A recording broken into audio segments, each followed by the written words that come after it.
La parole de Dieu était rare en ces temps-là, les visions n'étaient pas fréquentes. Samuel 3, 1. La lampe de Dieu n'était pas encore éteinte, nous est-il dit. La coutume évidemment s'était établie de laisser la lampe s'éteindre, ce qui était contraire à la parole de Dieu. La parole de Dieu stipulait expressément que cette lampe devait brûler continuellement.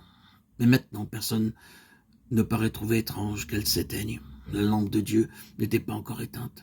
Nous n'avons pas besoin d'aller beaucoup plus loin pour découvrir dans la maison de Dieu d'autres signes de désordre, et combien plus terrible cela, les fils d'Élie par exemple. Ainsi, le service du sanctuaire, que l'Épître aux Hébreux appelle l'image et l'ombre des choses célestes, ne reflétait plus rien de divin au sein du peuple de Dieu, et n'était plus qu'une grossière déformation de la réalité d'en haut. Ce qui aurait dû, spirituellement parlant, être une exacte représentation de la pensée de Dieu, était complètement déchu du rôle élevé que Dieu lui avait assigné.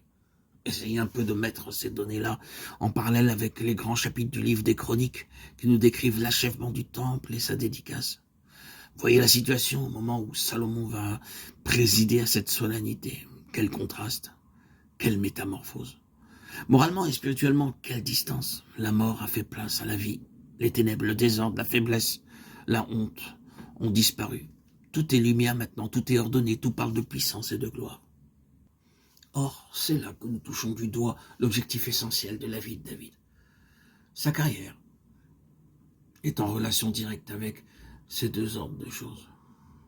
Il est l'instrument de transition qui va faire passer Israël d'un régime à l'autre. Jeune homme, il prend sur lui le lourd héritage de la période d'Élie. Vieillard, il peut léguer à Salomon une situation glorieuse. C'est pour cette tâche-là, à n'en pas douter, qu'il reçut l'onction. Il suffit d'établir le contraste entre les deux époques pour voir s'éclairer d'un jour nouveau et définitif la vie de David en général et son onction en particulier. Au milieu des conditions générales que nous venons d'esquisser, cette femme s'impose à notre attention et nous impressionne par l'intensité de sa douleur. Ce qui se passait dans son cœur, l'histoire l'a enregistré et les textes l'ont fixé.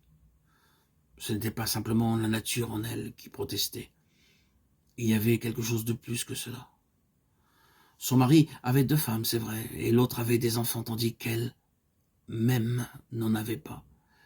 Mais quelles que soient les apparences, la cause de son angoisse n'est pas tout entière là. Si son état naturel est pour une part dans sa souffrance, il n'est pas tout, il y a autre chose. Il n'est pas douteux pour moi, je n'ai aucune hésitation à dire que cette profonde affliction est motivée chez Anne, non pas tellement par son état physique, que par la situation dans laquelle se trouve le témoignage de Dieu. Comment j'en viens à cette conclusion?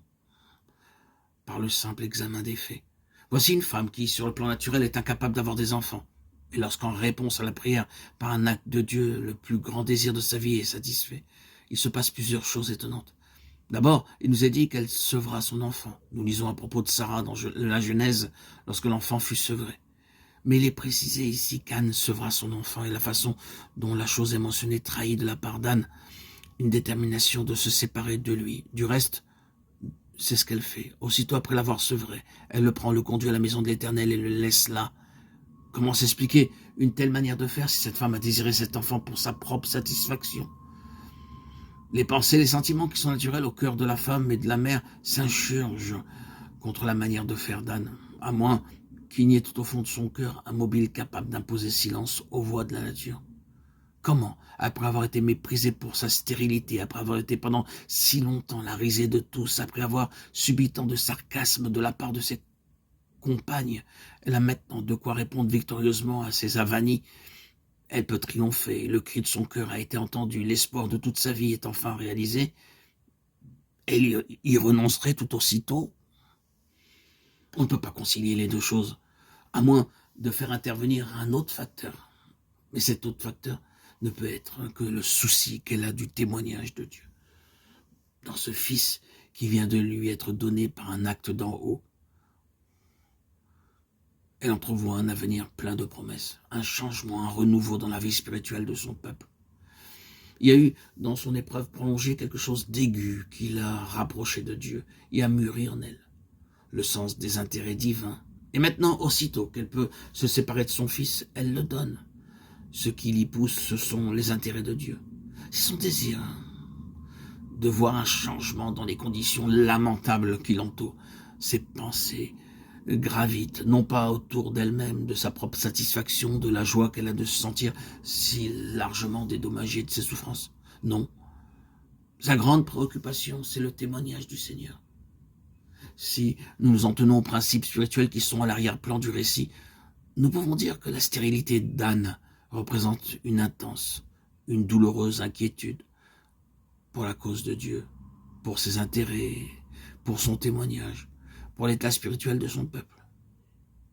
Inquiétude sans issue, puisque au point de vue naturel, la possibilité pour Anne de faire quoi que ce soit pour servir ses intérêts paraît tout à fait exclue. Étrange situation.